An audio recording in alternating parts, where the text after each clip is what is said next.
आज हम लोग स्टार्ट करेंगे लिमिटेशंस ऑफ डायमेंशनल एनालिसिस। इसका लिमिटेशन क्या है डायमेंशनल एनालिसिस का, जो है हम लोग अभी पढ़े हैं, लास्ट लेक्चर में पूरा कंप्लीट हो गया। उसका 4 यूजेस था, वो हम लोग पढ़ चुके हैं। तो आज देखेंगे कि इसका यूज क्या है डायमेंशनल एनालिसिस का। तो इसका लिमिटेशन क्या है डायमेंशनल एनालिसिस का। तो देखते हैं, पहला पॉइंट है इसका कि dimension does not depends on magnitude. Dimension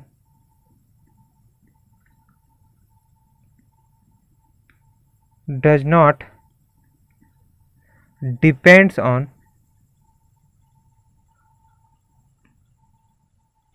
magnitude.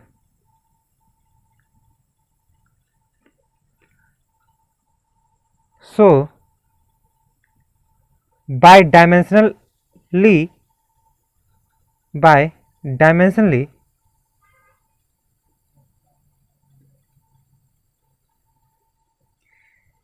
if a given equation, a given expression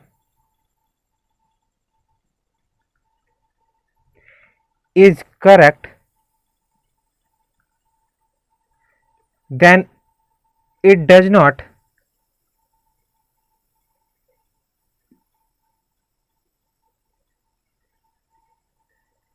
mean the expression is mathematically correct.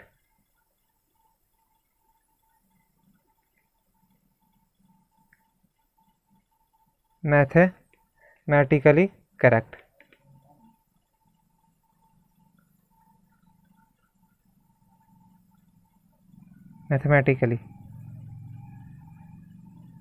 Mathematically correct है ना।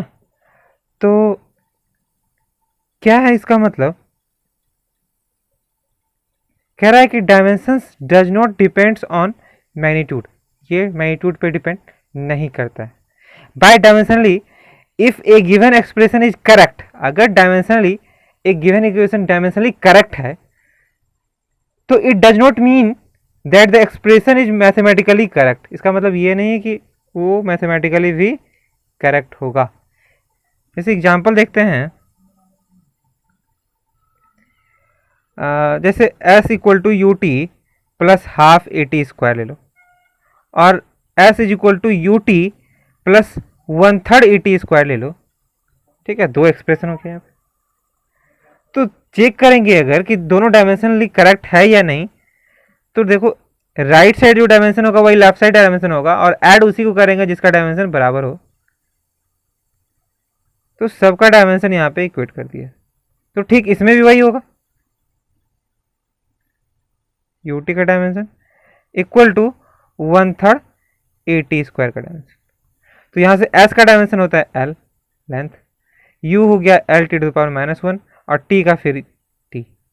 हाफ का डायमेंशन होता नहीं है, एल का डायमेंशन हो गया, एक्सलेशन का डायमेंशन हो गया L T to the power -2, t square का फिर टी स्क्वायर। वैसे यहाँ पे एस का हो गया फिर एल, यू का हो गया तुम्हारा L T to the power -1, और टी का फिर टी, और 1/3 का डायमेंशन होता नहीं है कॉन्स्टेंट टर्म में, और ए का डायमेंशन हो गया L T to the power -2 और टी स्क्वायर का टी।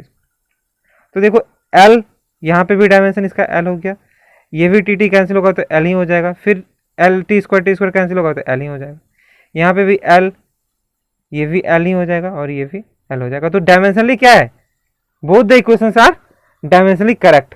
तो कह सकते हैं कि here both of these expression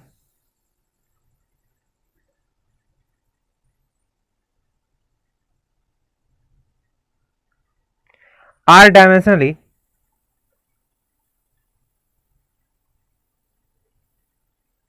correct है ना, दोनों डायमेंशनली करेक्ट है। बट मैथमेटिकली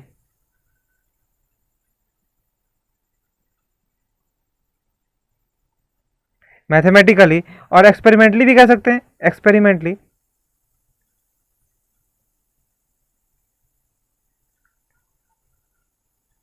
बट मैथमेटिकली और एक्सपेरिमेंटली सेकेंड इक्वेशन या सेकंड एक्सप्रेशन इज इनकरेक्ट। कौन सा इक्वेशन? सेकंड, सेकंड जो एक्सप्रेशन दिया वो इनकरेक्ट है, क्योंकि s equal to half a t square होता है, 1/3 ए टी स्क्वायर नहीं होता। ठीक है, तो यहां से हम लोग को ये समझ में आया कि डायमेंशनली अगर करेक्ट इक्वेशन है तो कोई जरूरी नहीं है कि वो करेक्ट ही होगा एक्सपेरिमेंटली, है ना। तो यहां से नोट करके लिख सकते हैं हम लोग कि डायमेंशनली करेक्ट इक्वेशन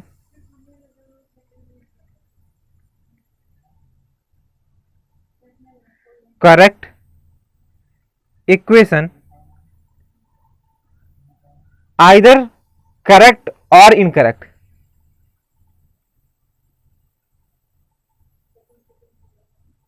और इनकरेक्ट मतलब ये हुआ कि डायमेंशनली करेक्ट इक्वेशन या तो करेक्ट होगा या इनकरेक्ट हो सकता है, कोई जरूरी नहीं है करेक्ट ही होगा। बट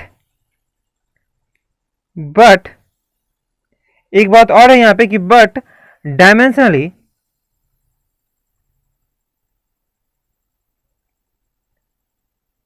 इनकरेक्ट इक्वेशन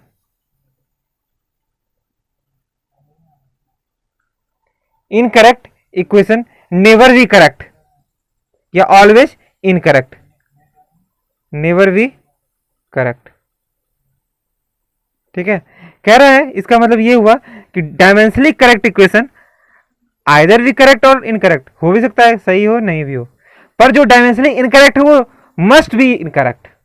ठीक है, वो कभी करेक्ट नहीं हो सकता, ये कह रहा है पहला पॉइंट में। दूसरा पॉइंट में लिखेंगे the constant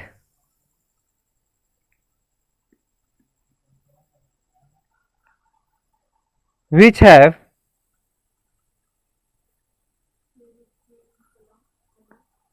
no dimensions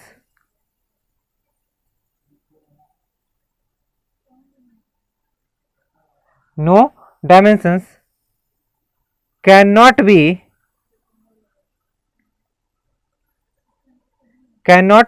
be deduced by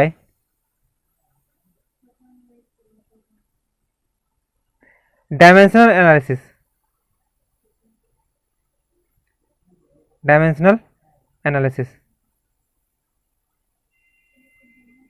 कह रहा है कि कांस्टेंट टर्म जो वो कांस्टेंट टर्म है ना जिसका डायमेंशन नहीं है, डायमेंशन लेस है, वो कभी भी करेक्ट नहीं हो सकता, वो कभी भी निकाला नहीं जा सकता, है ना, उसका वैल्यू कभी नहीं निकाल सकते हम लोग। ठीक है, उसका वैल्यू डायमेंशन एनालिसिस से ऐसा कर सकते हैं, डायमेंशनली या डायमेंशन एनालिसिस से उसका वैल्यू कभी नहीं निकाल सकते जिस कांस्टेंट का डायमेंशन नहीं होता है। ठीक है, जैसे एग्जांपल में जैसे हम लोग निकाले थे t equal to constant root under L by G, ये डायमेंशन से निकाले थे।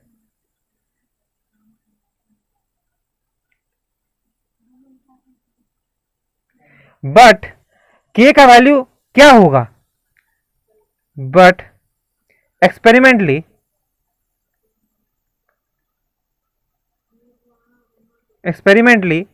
k equal to 2 pi, k का वैल्यू 2 पाई होता है, so t equal to 2 pi root under L by G, ये होता है परफेक्ट वैल्यू। ठीक है, चलो तीसरा पॉइंट में आते हैं। 2 हो गया, तीसरा है the method of obtaining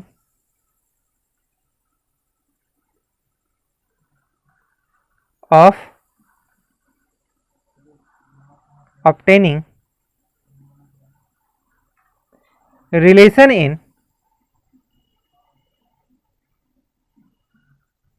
physical quantities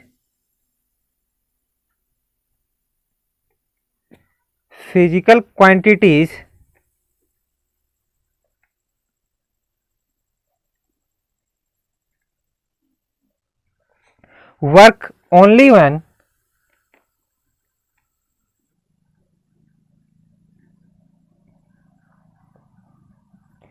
the relation is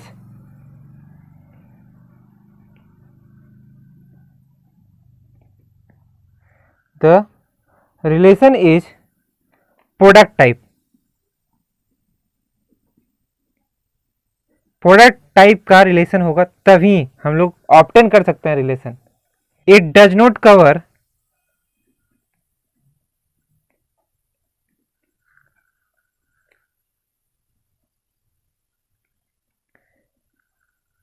the expression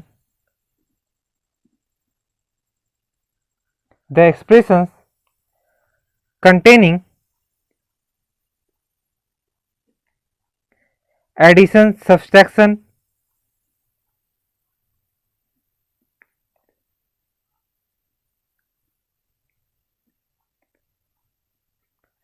है ना. और हम लोग फंक्शन भी ऐड कर सकते हैं इसमें कि ट्रिग्नोमेट्रिक फंक्शन. ट्रिग्नोमेट्रिक फंक्शन रहेगा तो exponential function,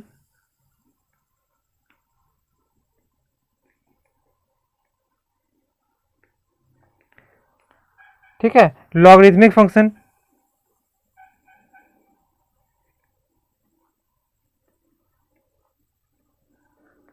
inverse function,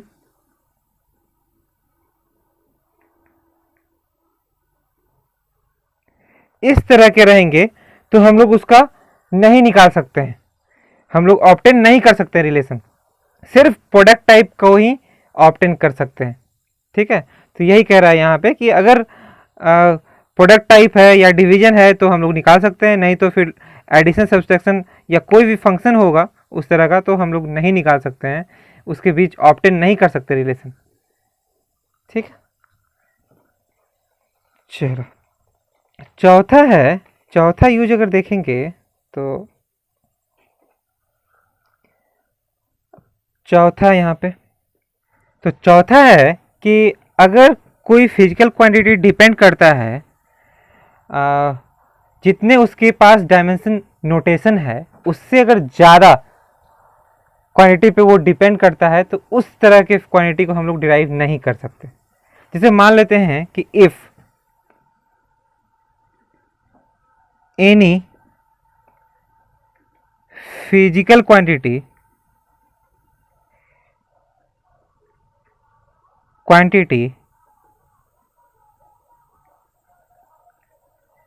depends on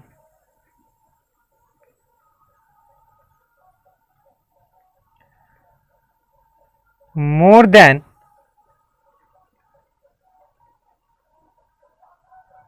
three physical quantities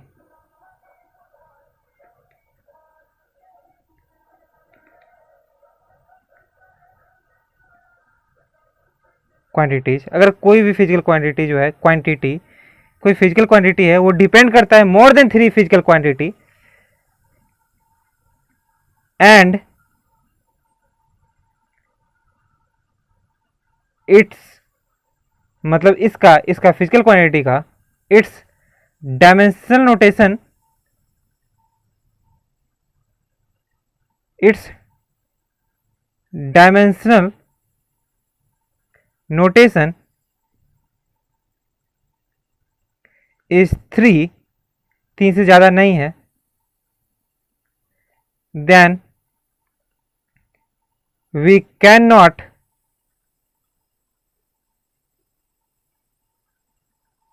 establish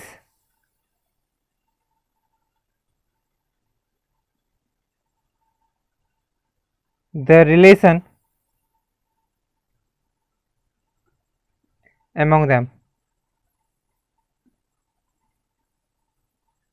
ठीक है, हम लोग तब रिलेशन नहीं निकाल सकते. मान लेते हैं कि कोई फिजिकल क्वांटिटी जो है 3 से ज़्यादा पे डिपेंड करता है ना. मान लेते हैं कि जैसे कि एग्जांपल ले लो कि कोई एनर्जी है ई, वो डिपेंड कर रहा है मास पे, वेलोसिटी पे,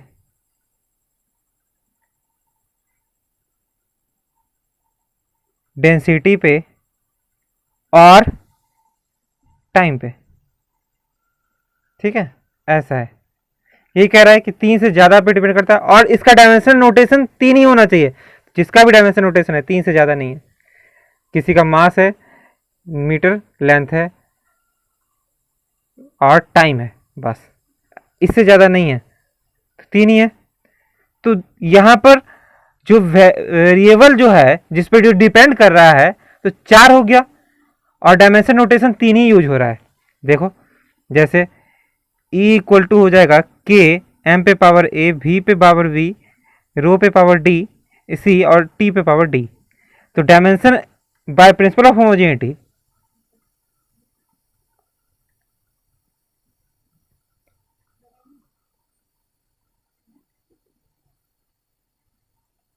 homogeneity dimension of energy equal to dimension of k, m पे पावर ए, वी पे पावर वी, रो पे पावर सी और टी पे पावर टी। के का डायमेंशन तो नहीं होगा, तो एनर्जी का डायमेंशन इक्वल टू एम पे पावर ए, वी पे पावर बी, रो पे पावर सी और टी पे पावर डी, ये हो जाएगा। और एनर्जी का डायमेंशन हो गया M L square T to the power -2, और यहाँ पे मास एम पे पावर ए, वेलोसिटी है L T to the power -1, density है mass L to the power -3 पे पावर सी, और टाइम टी पे पावर डी। तो यहाँ से M L square T to the power -2 equal to m पे पावर ए, और यहाँ पे एल पे पावर बी और टी पे पावर -b, फिर एम पे पावर सी और एल पे पावर -3c और टी पे पावर डी, यही आ रहा है। और मास वाले को अब एक साथ लिखो, M L square T to power -2, तो एम पे power a plus c, L पे पावर बी -3c, टी पे पावर -b प्लस डी, ये हो रहा है।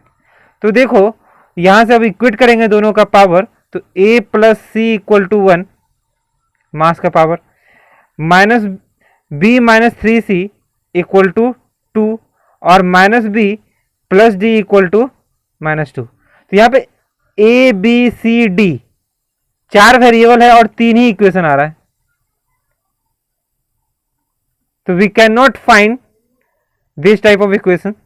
हम लोग इस तरह का इक्वेशन नहीं सॉल्व कर सकते हैं, है ना।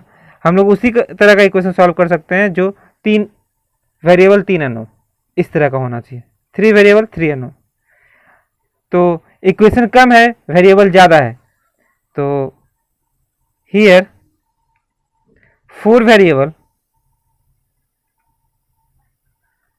and 3 equation, therefore we cannot find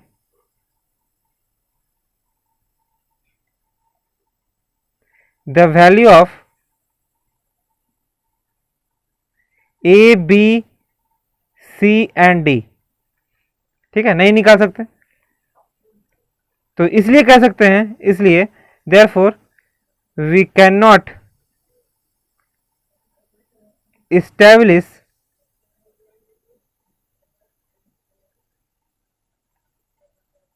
the equation या the relation between these quantity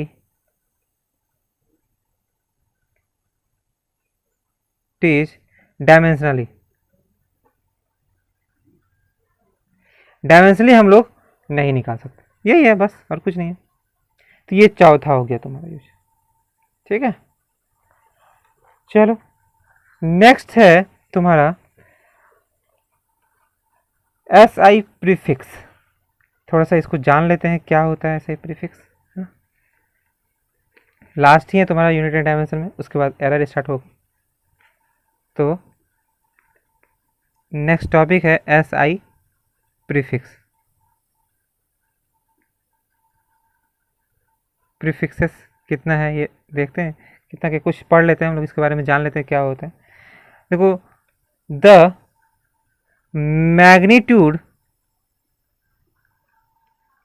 of the physical quantities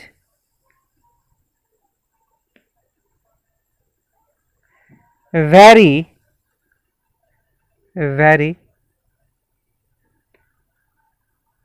over a wide range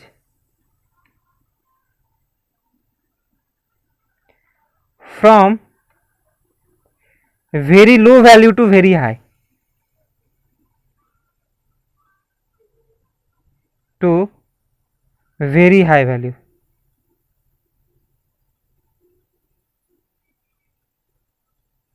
है ना, बहुत ही लो वैल्यू से हाई वैल्यू तक वेरी करता है. अब वेरी लो वैल्यू में जैसे कि इसमें हो जाएगा तुम्हारा mass of electron m e का वैल्यू कितना होता है 9.1 इंटू 10⁻31 kg. तो वेरी हाई वैल्यू में कह सकते हैं mass of earth M E ये होता है 6 इंटू 10⁻24 kg. बहुत फर्क है दोनों में, -31 kg और 10⁻24 kg ये सब.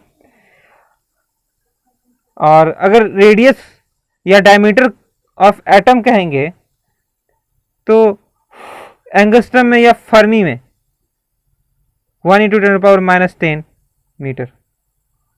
और रेडियस ऑफ अर्थ अगर की बात की जाएगी तो 64 किलोमीटर है, 100 किलोमीटर मतलब 6400 इंटू 10⁻3 मीटर. तो रेंज बढ़ जाता है ना. वैसे ही जैसे हम लोग मास ऑफ यूनिवर्स की बात कर सकते हैं, मास ऑफ इलेक्ट्रॉन की बात कर सकते हैं, यहाँ पे अर्थ ही लिए है. ठीक है, तो देखो standard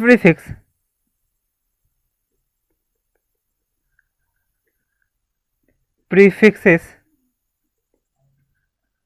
are used for power of 10 to the power something. इस तरह लिखेंगे 10 to मैग्नीट्यूड. ठीक है, क्या लिखा रहे थे, standard prefix are used for power of 10 to manage very large और वेरी लो, वेरी लार्ज और वेरी स्मॉल या लो, ये कह सकते हैं स्मॉल और low quantities.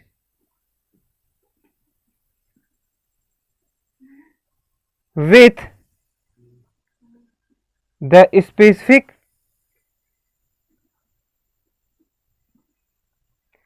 System of unit.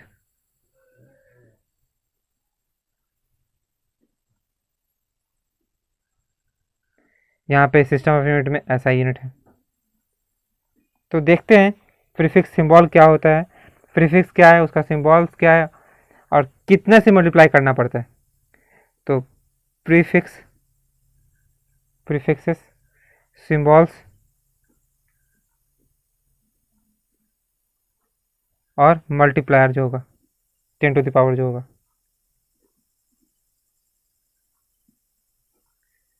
ठीक है, तो स्मॉल से अगर स्टार्ट करें तो फेंटो, इसको एफ से डिनोट किया जाता है 10 टू द पावर -15. पिको होता है पी से, ये होता है 10 to the power -12. Nano n से डिनोट करते हैं उसको, nano 10 to the power -9. Nano के बाद माइक्रो है म्यू से 10 टू द पावर -6, ये होता है माइक्रो. मिली इससे बड़ा होता है, मिलीमीटर जैसे बोलते हैं, मिली. एम से स्मॉल एम, मिली हो गया 10 टू द पावर 3.